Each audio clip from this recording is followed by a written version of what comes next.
Switch heavy week, eh? In that case, Alex, exclamation point. This one's for you, exclamation point. When you first set up a new game on PC, what's your process? Start the day with Special K, always run RTSS, rely on NVIDIA app for global limits, or do you just raw dog it and hope for the best, then tweak as appropriate? Does this differ when playing games for personal enjoyment versus a tech review? Also, when you play strategy games, is your army a battalion? That's a good one. Yeah, when I start a game up for work, I'm not using RTSS these days due to update frequency of it, as well as there was a specific bug related to 9800 X3D or X3D processors, and I didn't want that getting in the way. So I've actually been using FrameView now, which has less information in it, but it is also lighter weight and it has more global support.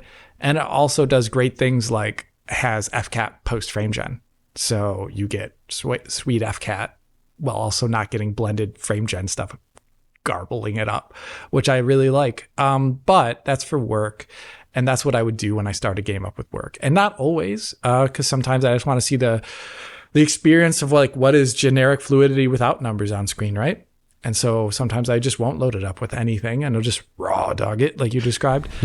For myself, I'm not, if I'm playing a game, I'm gonna be honest with you, I don't play a lot of AAA games by myself these days, just because like I have a vast backlog of titles and things from the 90s and the 2000s, which I never beat or want to replay. So in that case, I'm not actually doing that much in the AAA space these days, unless I'm really excited about a game like Indiana Jones, for example, or Kingdom Come 2, which I've yet to beat, or I'm actually pretty interested in Clair Obscur, Expedition 33. I think that's a game I would love to have time to beat, but I just don't have it right now. And in those cases, I would just probably, I don't go DLAA, I go DLSS quality mode because there's potentials of performance drops. I would, if there's frame gen on, I would leave it on. I would just VRR 4K 240 it, and that's the PC I have. So yeah, but if I had a lower end PC, I would be much more considerate about going to DLSS performance mode and actually not touching the settings so much, unless there's great optimized settings wins that I've covered in a video. And yes, if I do play a game, I guess I would call my forces a battalion. That's very appropriate.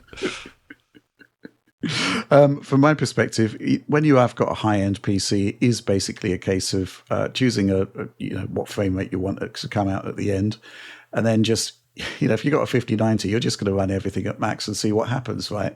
And if something goes wrong, then you start to look at tweaks and stuff like that. I guess the concept of, particularly in the age of the transformer model DLSS, switching to quality mode over DLAA is actually a wise move, because it will free up a lot of GPU resources and you won't really lose too much in terms of quality. But yeah, I actually just sort of really enjoy, from a masochistic perspective, just booting up that Ryzen 5 3600 machine with the 4060 just to see what happens, because from a sort of academic point of view, I'm always thinking about Digital Foundry content. Yes. Basically, to the point where, maybe I am depriving myself of a higher end experience, but ultimately, as to, how well a game is quote unquote optimized, it does come down to lower end hardware. And higher end hardware, especially when you've got a 5090 and a 9800 X3D, is just like the ultimate of luxuries, really. Particularly, when display frequency refreshes. I mean, my main display is 120 hertz. That's not actually a big deal for most games at this point with that level of hardware. Mm-hmm. Yeah, that's just my thoughts on it. And I guess at that point, you do start opening various apps if something does go wrong, to see what potentially the issue is. And there have been some nasty surprises, haven't there, Alex? Let's be fair, particularly on the CPU side. Yeah, it's just like that. Also, I want to cover it in the next direct, but I discovered something recently with the 9800 X3D performance-wise that may be relevant to a lot of people out there. It's a bug, I'm pretty sure. So, really? Yeah, I didn't have enough time to get recordings of it, but let's just say some Google Reddit foo, as well as I'd been reporting behind the scenes to Night Dive Studios about performance issues I was having in a couple of their releases. and it may be related to a chipset bug on X3D processors. But yeah, interesting. Oliver, not a massive PC game as I understand it, but you do have a very high-end PC. That's correct. What's your process, as they say? I usually just try to find a refresh rate that I'm happy with. Yeah.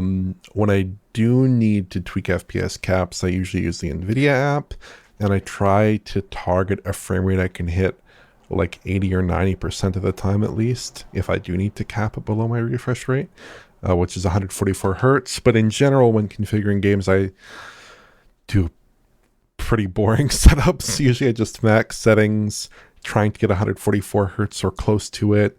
Usually DLSS performance, actually. If I have a lot of headroom, DLSS quality or DLAA. But I think DLSS performance produces acceptable quality if I'm like running into any kind of high-ish GPU load at all. Oftentimes I don't really notice the difference too badly, especially with DLSS 4, because image quality with DLSS 4 is like extremely good, especially in like rasterized games. It's often fairly impeccable, at least from the normal viewing distance that I'm at, which is usually a little bit further away from my monitor. But yeah, in general, I don't have lower end kit, so I'm setting it pretty high. It's a totally different story when you go over to like handhelds. There, it's like, usually you're setting low, medium settings, you're leaning really heavily on the upscaler, that kind of thing. But in general, for PC gaming, max settings and just kind of let it rip for the most part.